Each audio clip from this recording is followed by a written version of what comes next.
The land of Khalsa, Hindi में इसका मतलब है सिखों के लिए एक अलग राष्ट्र, दैट मीन्स खालिस्तान। खालसा की स्थापना सिखों के 10वें गुरु गोविंद सिंह ने वर्ष 1999 में की थी। खालसा का अर्थ होता है प्योर यानी शुद्ध, लेकिन समय के साथ साथ इसके विचार के उद्देश्य में भी बदलाव हो गया और इसका राजनीतिकरण होते चला गया। इसे समझने के लिए आज हमें इतिहास के 100 वर्ष पीछे जाना होगा। तो दोस्तों 100 वर्ष पीछे जाने से पहले चैनल पर नए हैं तो चैनल को सब्सक्राइब कर लो एंड वीडियो को लाइक करना ना भूले।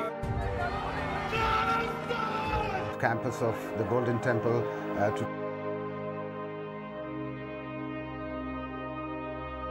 ये बात है 1920 की, जब भारत अंग्रेजों से आजादी के लिए संघर्ष कर रहा था। इस दौरान एक नए आंदोलन की शुरुआत होती है जिसका नाम गुरुद्वारा सुधार आंदोलन होता है। ये बहुत ही प्रभावशाली आंदोलन था और इसका मकसद होता है भारत के गुरुद्वारों को उदासी सिख संप्रदाय से मुक्त कराना, जिसे उस समय के अकाली इसे हिंदू संप्रदाय मानते थे। हालांकि उदासी सिख संप्रदाय की स्थापना खुद गुरु नानक देव जी के बड़े बेटे श्री चंद ने की थी। इस आंदोलन के तहत 1920 से 1925 के बीच हुए संघर्ष के दौरान 30,000 से अधिक सिखों को जेल में डाल दिया गया और 400 अधिक सिखों मारे गए। साथ ही साथ 2000 सिख घायल भी हुए थे। उसी दौरान 1920 में 10,000 सिखों की एक बैठक बुलाई जाती है और बाद में शिरोमणि गुरुद्वारा प्रबंधक कमेटी का गठन किया जाता है और आज भारत में गुरुद्वारों का प्रबंधक इसी कमेटी के थ्रू पास किया जाता है। ये आंदोलन 5 वर्षों तक चला और उस समय सैकड़ों गुरुद्वारे, जिनमें अमृतसर के गोल्डन टेम्पल, पाकिस्तान के ननकाना साहिब गुरुद्वारे का नियंत्रण उदासी सिख संप्रदाय से शिरोमणि गुरुद्वारा प्रबंधक कमेटी के पास चला जाता है। 1925 आते आते अंग्रेजों ने संघर्ष कर रहे सिखों की ज्यादातर मांगे मान ली जाती है, जिसके बाद ये आंदोलन खत्म हो जाता है। हालांकि इस आंदोलन से जुड़ी एक महत्वपूर्ण बात यह है कि जब ये संघर्ष चल रहा था तब सिख 3 हिस्सों में बढ़ चुके थे। पहले वो थे जो सिर्फ गुरुद्वारों को उदासी सिख संप्रदाय से मुक्त कराना चाहते थे, दूसरे लोग वो थे जो इस आंदोलन को समाप्त करने के बाद भारत की आजादी के लिए लड़ते रहे और तीसरे लोग वो थे जिन्होंने इस सिख सांप्रदायिकता को राजनीतिक मंच बना दिया। ऐसा करने वाले लोगों ने ही सिखों को हिंदू और मुसलमानों से अलग दिखाने का प्रयास करना शुरू कर दिया और यही से अलग सिख देश की मांग ने जन्म ले लिया, जिसके लिए सिखिस्तान शब्द का इस्तेमाल हुआ।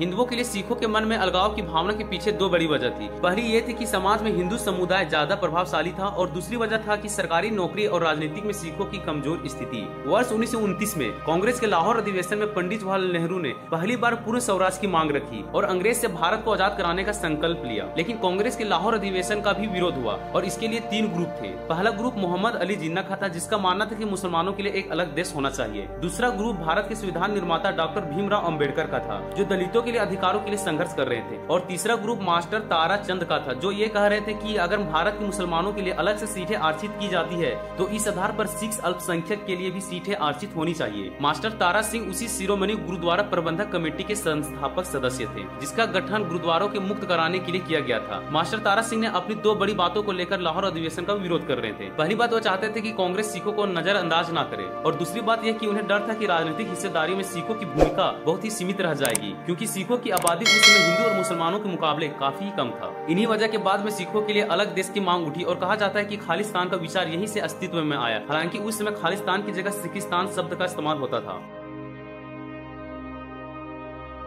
भारत की आजादी के लिए हुए आंदोलन के दौरान अलग सिख देश की मांग कई बार उठी, लेकिन जब 1947 में भारत आजाद हुआ तो उसके 2 हिस्से हुए। पहला था भारत और दूसरा पाकिस्तान। विभाजन के दौरान संयुक्त पंजाब को, जहां सिखों की संख्या ज्यादा थी, उसका पश्चिमी हिस्सा पाकिस्तान में चला गया और पूर्वी पंजाब भारत का हिस्सा बन गया और इससे सिखों का अलग देश होने का सपना टूट जाता है। अकाली नेताओं ने शुरू से ये कहा था कि सिख विचारधारा में धर्म और राजनीति को अलग करना संभव नहीं है। इन लोगों को तब भी ये कहना था कि उन्होंने आजाद भारत में लगातार सिखों के साथ भेदभाव की बात कही, जो कि गलत है। हालांकि इसी का परिणाम था कि 1953 में मास्टर ताराचंद, जो उस समय के अकाली दल और शिरोमणि गुरुद्वारा प्रबंधक कमेटी के प्रमुख चेहरा थे, उन्होंने सिखों से कहा कि अंग्रेज चले गए लेकिन हमें आजादी नहीं मिली। हमारे लिए आजादी का मतलब सिर्फ इतना है कि हमारे शासक गोरे से काले बन गए। लोकतंत्र और धर्मनिरपेक्षता की आड़ में सिख धर्म और हमारी संप्रदायता को कुचला जा रहा है।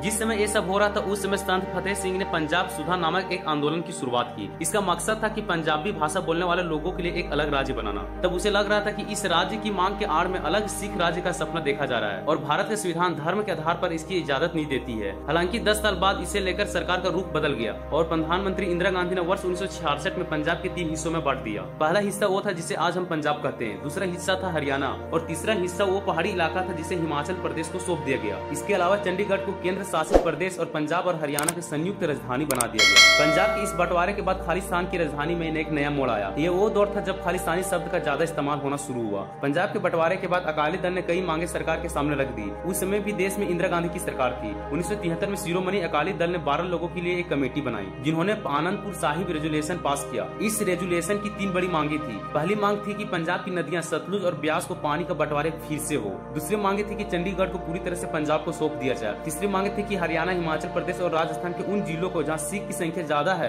उसे पंजाब में शामिल कर दिया जाए। जब आनंदपुर साहिब रेजुलेशन पास हुआ तब पंजाब के शिरोमणि अकाली दल की राजनीतिक स्थिति काफी कमजोर हो गई। ऐसे में अकाली दल के नेता इंदिरा गांधी की सरकार पर ज्यादा दबाव नहीं बना सके और धीरे धीरे यह आंदोलन दब जाता है।